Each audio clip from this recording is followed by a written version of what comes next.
Good morning, Chase. Morning, Gary. How are you? Very well. I might also mention that Chase is the host of Crimson Cover TV with Mike Parker and John Copeland. You can catch that every Friday night at 6:30 on WVUA 23. It's a fun show. All right, Chase, let's jump into these draft prospects from the Crimson Tide. Let's start with the 5 juniors that have announced they are coming out. Micah Fitzpatrick, Ronnie Harrison, Bo Scarborough, Deron Payne, and Calvin Ridley. Let's begin with Micah Fitzpatrick because a lot of people think that he might be the most talented defensive player in the draft. Looks to be for sure a top 10 selection. How high do you think he can go? I think he's definitely got the potential to be a top 10 guy, maybe even a top 5 guy. He's just brings so much versatility to the table. It's going to be difficult for NFL clubs to especially those that have got a need in the secondary, to look the other way. He can give you help at safety, corner.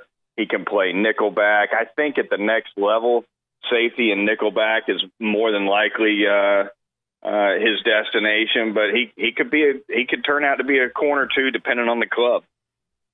Yeah, that's the thing I think that makes him so valuable is the versatility, Chase, and the fact too that he's a terrific citizen and seems to be one of those guys that just makes your football team better the minute that he's on it. Another high prospect among those juniors, well, there's several, but let's go on the other side of the ball and look at wide receiver Calvin Ridley. 3 really good years here at Alabama. Has showed versatility, has shown the ability to go over the middle, get deep, yards after catch. How good a prospect in your opinion, and what are you hearing on Calvin Ridley?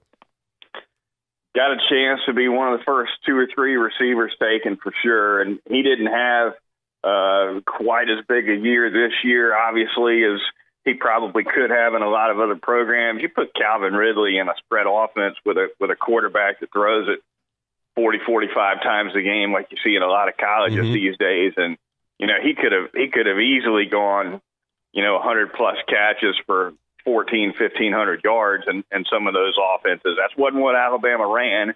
And so obviously he had some games where his statistical production wasn't there.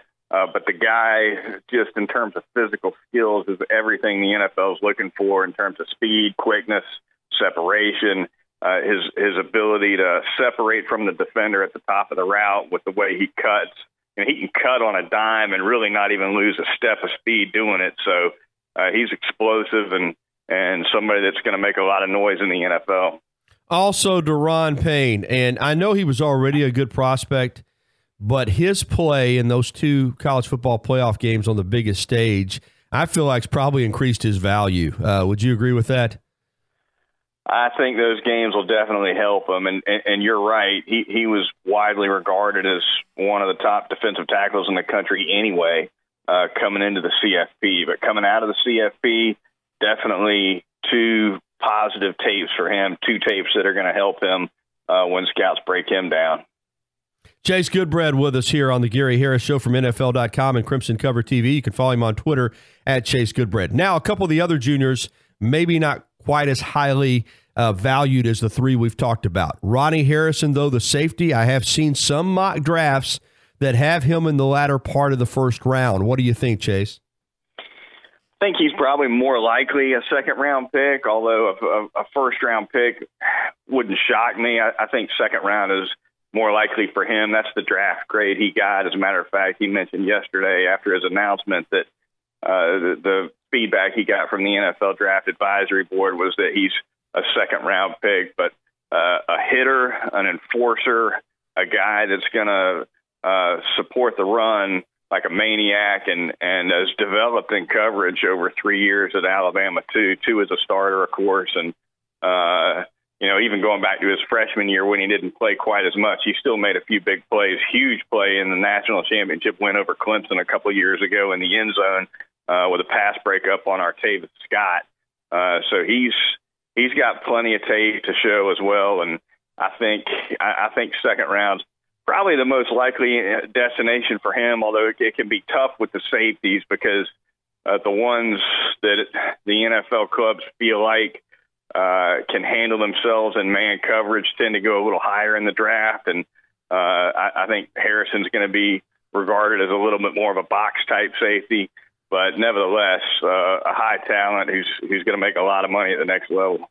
Now, Chase, the fifth junior that's coming out, and boy, I have seen some conflicting reports on Bo Scarborough. Some people love him. Some people that follow the draft don't care for him too much.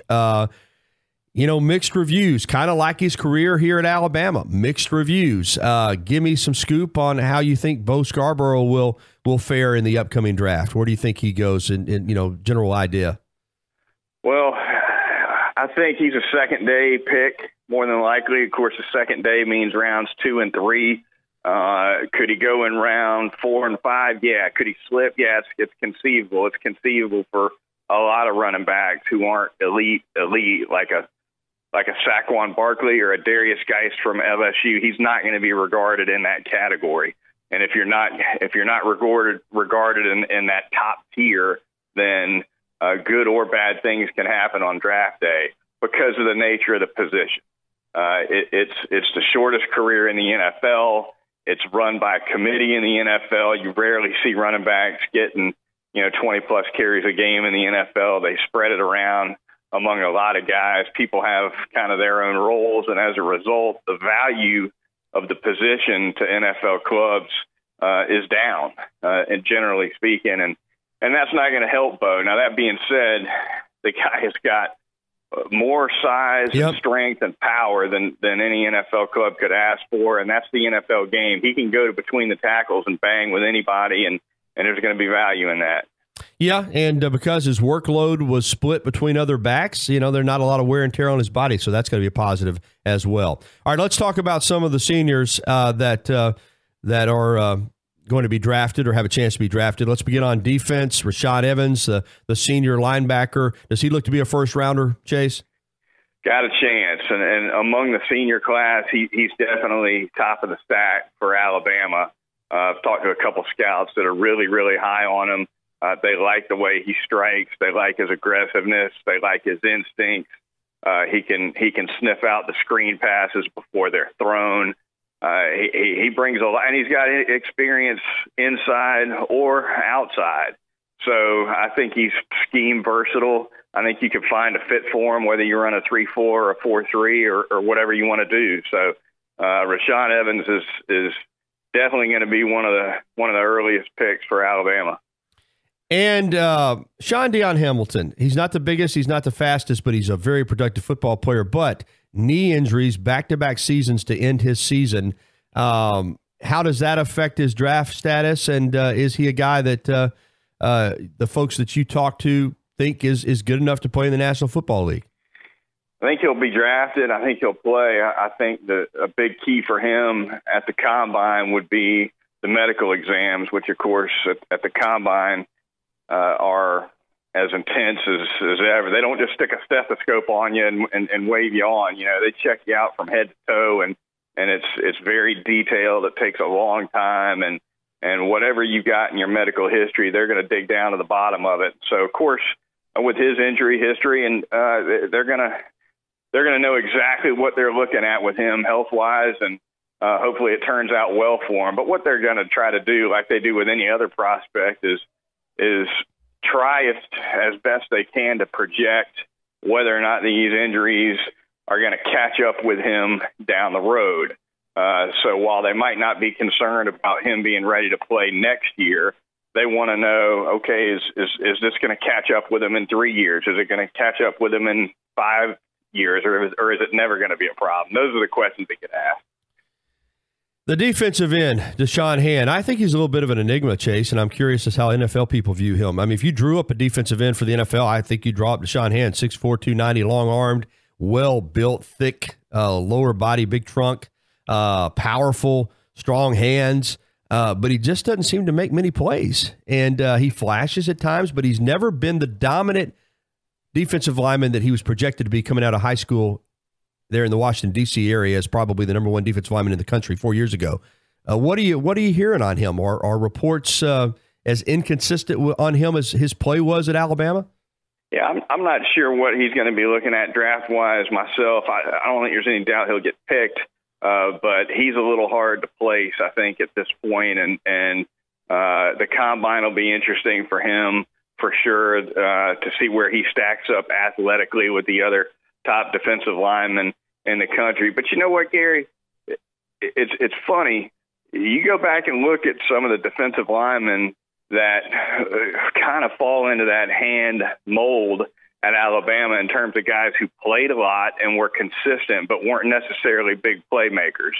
Guys like Wallace Gilberry, guys like Brandon Dedrick, and there are a couple more. Those guys played a long time in the NFL. Wallace Gilberry just retired.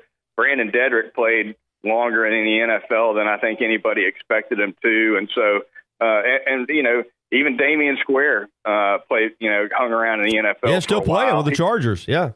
So, yeah, it's funny that if you can get in there and do a job, whether it's two-gapping, whatever it is you're asked to do, you don't necessarily have to pile up a ton of sacks to stick on a roster for a while. The two senior cornerbacks, Anthony Averett and Levi Wallace.